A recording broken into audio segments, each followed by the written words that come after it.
Taylor, how are we feeling? I'm feeling great. I'm glad to be here. Glad so many stuck around for the third day. So, yeah, all's good. Awesome. Well, let's jump right into it. This is a fun topic, and we've got 24 minutes and 48 seconds to discuss it before we go to some audience Q&A. Frequency, it's tricky. I mean, there's this old adage, right, that you need to show an ad somebody 7 times before they take action, but that's old. It's old for a reason. We now see a million things every single day, and our attention spans are like being pulled in directions rapidly, quicker than we could ever imagine. So with that, you know what, I'm gonna take a step back because people don't even know who you are, so let's do a quick intro and then I'm gonna back up. I'm the question guy. Let's back up, tell people who you are, and then we'll dive into this topic. I'm Taylor Southerland. I've been at 22 for about 6 years. I oversee our Tier 2 Toyota business in the Southeast region. I like long walks on the beach. But all seriousness, it's great to be here. I've been in the industry for about 15 years, have had a chance to work across a variety of verticals, but yeah, most recently been focused in the auto space. Perfect, thank you. Yeah. Hold your mic a little bit closer so we can truly hear you. Okay. That's gonna be important later for when we break into song, as we planned last night. Oh yeah. Sorry, we forgot our I know, outfits. I know. We Anyway. cowboy hats. We had a whole thing planned. There's a lasso involved. Yeah. Some of the line dancing tips from yesterday, we were gonna get it. Yeah. But we'll save that. Let's see if we can get through these questions, and then we'll save the song and the dance for the end. All right. All right. So frequency. Tell us why it's so important. Yeah, I mean, when we talk about frequency, really what it boils down to is it's the relationship that you have with your audience. And so when I think about, the challenges that we have, I really just boil it down to what I call like the Goldilocks effect, right? Not too hot, not too cold, just right. So when it comes to frequency, we're just constantly thinking about what can we do to make sure that I'm not over serving that audience and getting too hot and turning them off. I'm not underserving them and keeping them too cold and not being able to break through in all that noise that Kate was talking about. And so, what are those strategies and what are those solutions that allow us to find that right fit? And it's not just a one size fits all. It's all about, what is the objective and who are you trying to talk to and what are you trying to break through with? And that will really kind of guide you in what that right strategy is from a frequency perspective. Well, there's a lot of things to battle against, though. And as an industry, what do you think the industry's biggest challenge with managing frequency might be? I think it's a two-part challenge. I think one thing is, we talked about it, or you brought it up earlier, like all the channels that are out there, right? Gone are the days of just reaching people in 2, 3 key channels. People are not only having more opportunities to, consume media and information in ways that didn't exist 5 years ago even, but even within those channels, the fragmentation has ramped up. I mean, at one point, I felt like there was a new CTV app coming out like every other week. So, you look at the fragmentation in that space, or the fragmentation that's in social.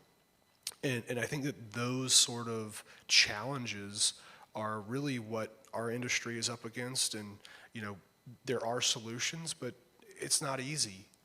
You've got a lot of walled gardens out there that don't necessarily always want to play nice. So, you have to really work hard to figure these things out. So lots of places to make mistakes. Where are people commonly making the most frequency missteps? I think it's a pick your poison. I mean, again, every advertiser, every brand is going to be in a different space, but I think one of the hardest places is in social because of the walled gardens that exist there. But I think another place that we see a lot of mismanagement of frequency and it's complicated, is in the TV space, right? You've got linear, and then you've got streaming, and then within streaming, you've got, again, all of these different apps, and how are you making sure that the person that you reached on Disney Plus isn't the same person that you reached on Paramount or Peacock? Or even if you are doing that, how can you make sure that you're connecting it and saying, hey, I've reached them on Disney Plus, I've reached them on Peacock, I've reached them on Paramount, and now I'm done. I don't want to talk to them anymore. I want to go to the next person.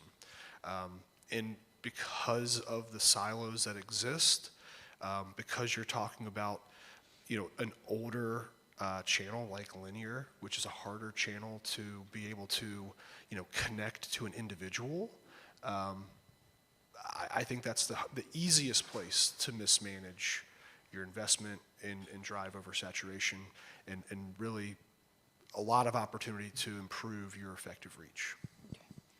So let's say I'm a marketer and I'm looking at my campaigns and I'm trying to identify where some of these frequency missteps might have been taken. What are some signals of a poorly managed campaign in terms of frequency? Yeah, I mean, I think that there's a lot of different signals that you can look at. You can look at signals in your reporting itself if you have that reporting available to you. But I think the easiest way to kind of just, get a pulse of what's going on is, what is the brand sentiment?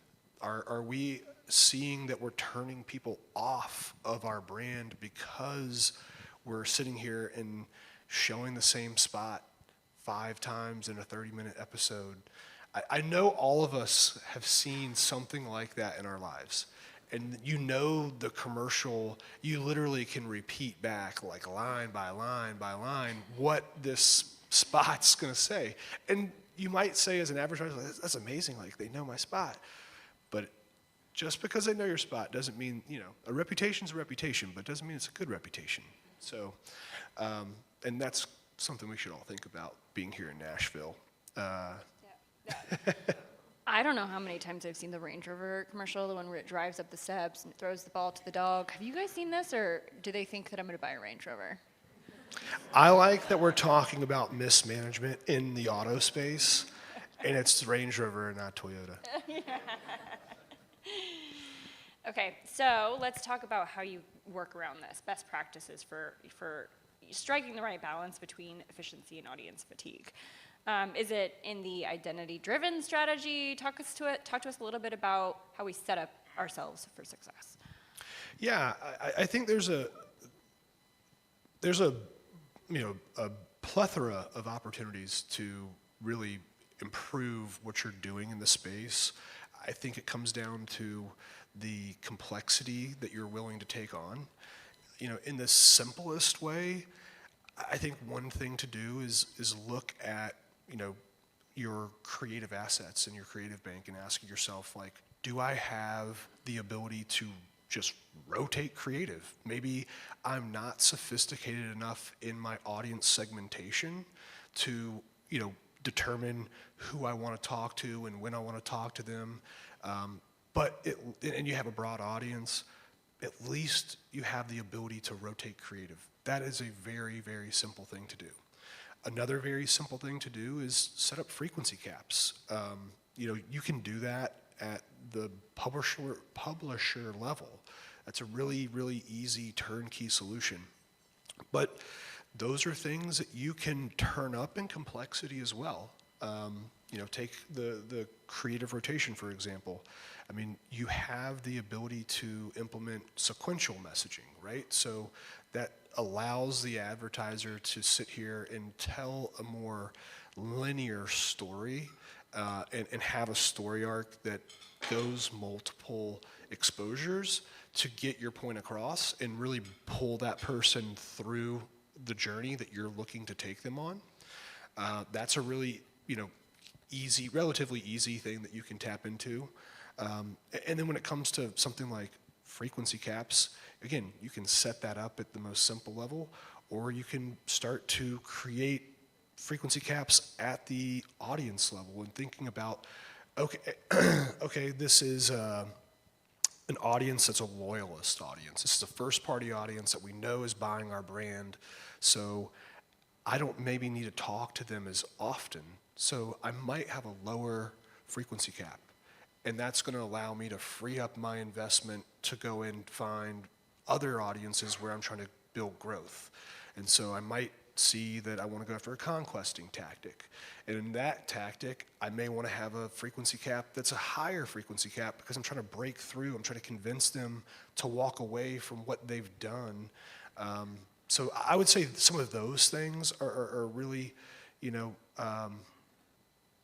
the opportunities that come to my mind.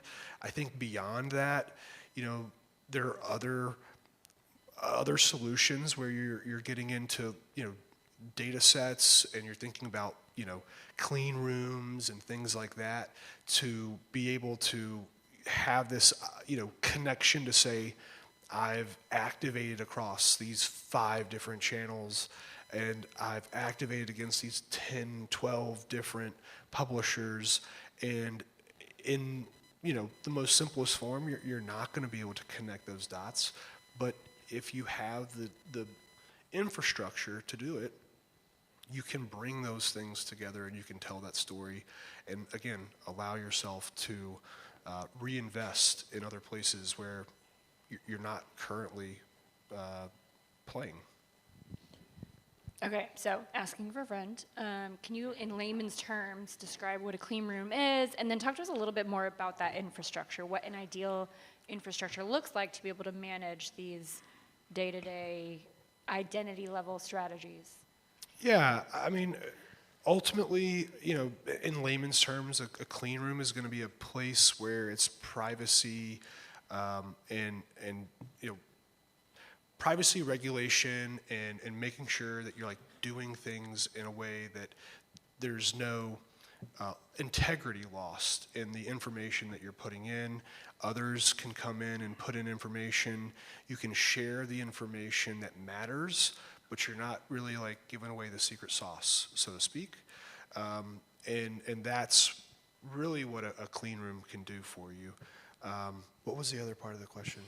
Just talk to me about the infrastructure, but another question about the clean room. Are these physical rooms where you go and you wash up and you... No, I'm kidding. I'm joking. Yeah, actually, there's one on the 3rd floor. For those of you who are looking to, have a clean room before your flight back. After last night, I think most of us should swing by. Okay. But are these managed by brands? Are these managed by agencies, publishers? How do you get a clean room? It can come in different ways. I mean, you can tap into a third party. If you have a brand that, has the infrastructure, you could look at it like a CDP, opportunity. Sometimes, that can be owned by an agency. For us, we're pushing our clients to own that relationship because ultimately we are agency of record for acquisition, but they have other lines of business that they have other agency partners working in. And so it's important that, again, if we're looking at ourselves just through the lens of what we're doing, maybe we could see that. But if you want to, fly at a higher altitude and think about everything that you're doing, we're pushing our clients to own that relationship because there's things that, another agency is doing for retention and parts and service. And just because they're selling brakes or windshield wipers or something else to those individuals, it doesn't mean that we should ignore the fact that we're selling a different product to them and how we may also be talking to them about buying a new vehicle. So yeah, it's really important to have those conversations, but I'm not going to sugarcoat it. I mean, it's expensive, it's time consuming. So again, it's really about what fits your brand. I think, everybody will eventually want that. But, in the meantime, there are those other more turnkey solutions out there that help us. Cool. Love that. Okay, great. So let's pivot a little bit here and talk about Pivot. AI. So how do you see AI-enabled tools empowering planners to predict reach, manage frequency more effectively? Yeah, I mean, I think there's a panel that sat up here yesterday and talked about AI a lot. So kind of doubling down on some of the things that they said. There are solutions out there that, you can pull off a shelf and you can go in and you can put in scenarios and say, this is my investment, this is my objective that I want, this is my audience, and spit out a media mix for me. And those are, I think, ways to use AI to help you plan. They're pretty turnkey, but they're also expensive. And, not everybody has access to that. Another challenge with some of those tools is it may not work perfectly for your brand or your objectives. I've definitely had the experience of, having a tool that's a national-based tool, and I'm trying to plan local, and I'm trying to figure out, like, how do I manipulate this tool to give me an answer that's relevant for what I have to do. So, plug for 22 here. One of the things that we have asked ourselves and have challenged ourselves on is, in the CTV space, there's that question of, when do I buy programmatically and when do I buy direct, and how do I make those decisions between those partners? And so we developed a proprietary tool called CT Vantage. CTV, we played on it, it's fun. But the idea is to allow us to put in those exact same sort of variables, right? We're putting in our audience, we're putting in areas around our region, what geo we're trying to hit, we're putting in investment, we're putting in other fixed variables that we want to have the tool work against, and it spits out what it thinks is the right way to balance between programmatic and direct. And it tells us, if we were to go direct, which partners we should look at first because of the overlap between those partners, because of the reach of those partners. But we don't just stop there, right? And I think this was another key point to yesterday is, you get that output, that's not the end of the job, right? Like, that's just a building block. So for us, we then look at other variables that help us make decisions on, okay, do we keep this output or do we evolve it a little bit? And it's a newer tool for us, but it's been really fun. And then I think that we were working on that for the better part of a year, and we've been able to use some of those learnings from building that tool from scratch that have helped us create other AI-powered planning tools.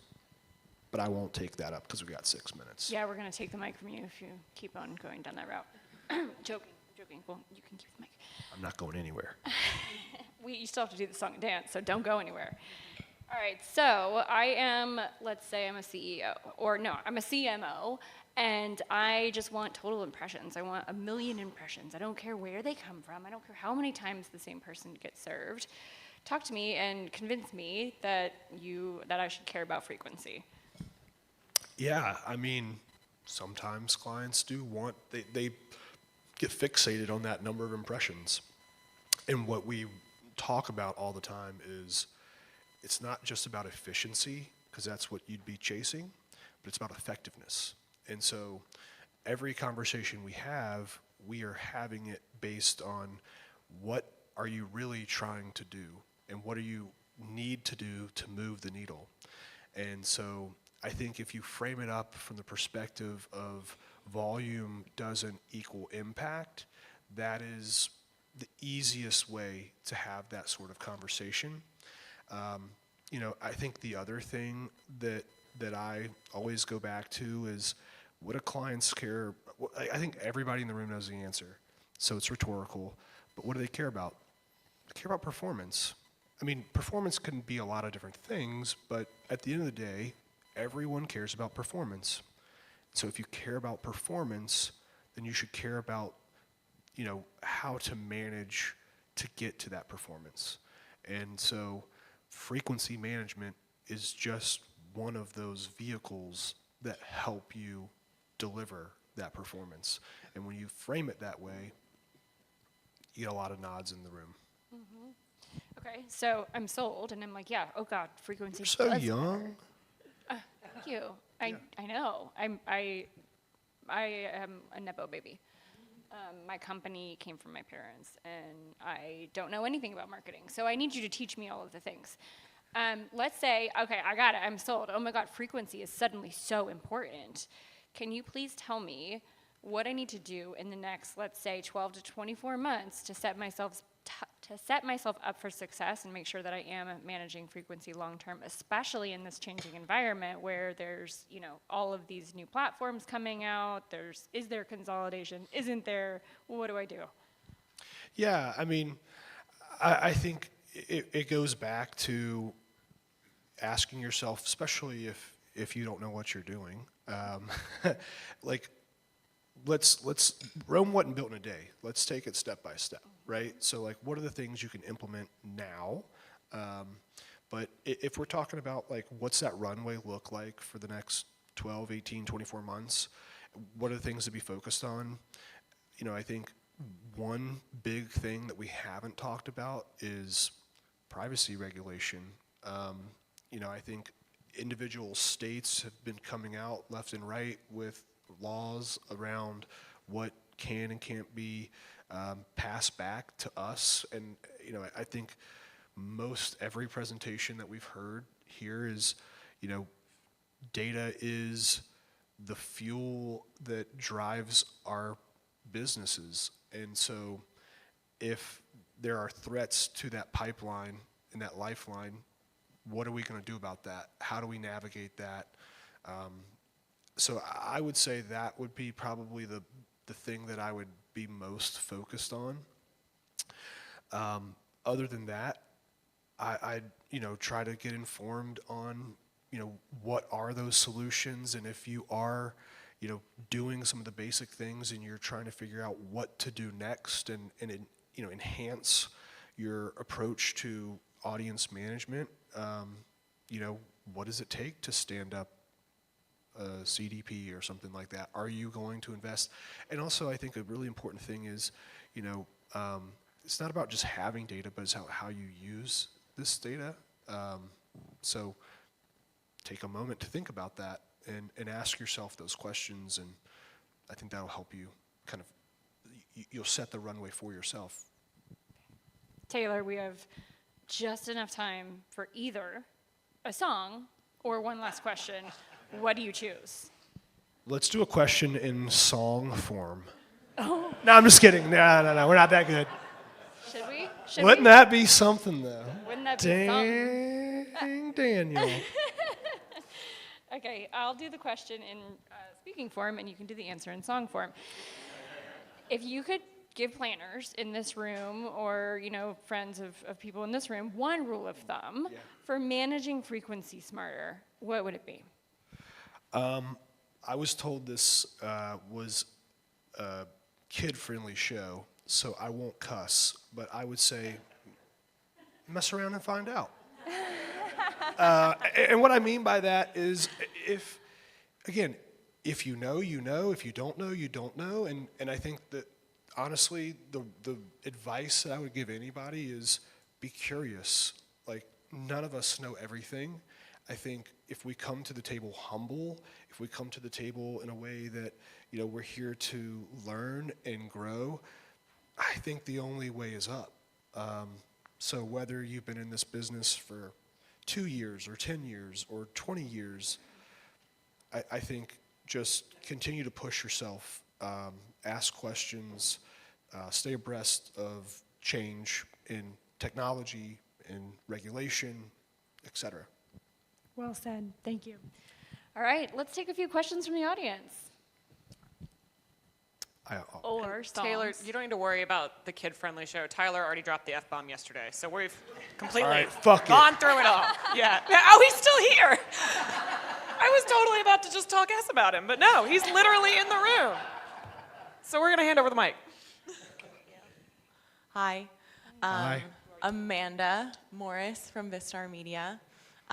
So we are a programmatic digital out-of-home platform, and you guys talked all about managing frequency, and that's something that is historically difficult in out-of-home, and because we're programmatic, we actually don't have that capability to target, to set frequency caps in our platform. So when we talk to digital buyers who are used to doing that in other channels, it's just a different conversation, right? So I would love your advice on some ways that you think would be helpful to frame up our channel and the benefits without having those, frequency capabilities. We do have a reach and frequency planning tool and a reporting tool, so that's something that we're dedicating a lot of resources to, and that's been a huge success in market so far and really helpful for clients. But I think that frequency cap piece, you talked a lot about it, and obviously for great reasons, but curious your thoughts on that. Yeah, I mean, I think you bring up a great point. I think it's, again, it's situational. Like, where you can control is where you can control, and what you can't control is what you can't control. I also think it's about the medium, right? I think out of home, a lot of times it's, more passive. It's less, you're not leaned in like you are maybe if you're, watching a TV show. So when I think about frequency there, I have a threshold for higher frequency because you need to break through. Seeing a billboard or bus shelter one time or two times in a week isn't going to catch my attention. So I think having that, hey, I'm a commuter, I pass by this every day, I'm doing other things, I'm walking, I'm talking, I'm driving, whatever it may be, allows for that higher frequency. So I would have more confidence and comfort in that, and that's not something that I get overly concerned about in the out-of-home space. That's just me. We got one more question here. All right. I like how you said, oh, sorry. I'm Marcus at Mediasmith. You know me already. So I do like how you said, not too much and not too little. I think there's a lot of conversation that we have around frequency caps and excessive. I'm curious if you can share any more strategies you have on hitting that minimum threshold or avoiding the singleton problem of all the people who just get one exposure, which is practically wasted in a lot of cases. Yeah, I hope I answer this right. If not, we can talk offline. But I think it comes down to creating frequency goals for yourself based on your audience and based on your objective. And once you can start to establish what those should look like, I think that's the first step in being able to determine, okay, this audience, I only need to reach them like 5 times over the flight. So these are the tactics that I'm going to use, and I'm going to focus more on reach over frequency. Whereas with this audience, maybe I'm focused less on reach and more on frequency because I want to break through. So just really working on how do you establish that and how you determine that, I think is probably the number one thing I would recommend to folks. Taylor, Kate, thank you guys so much Yeah, for kicking thank us you for off having this me. morning.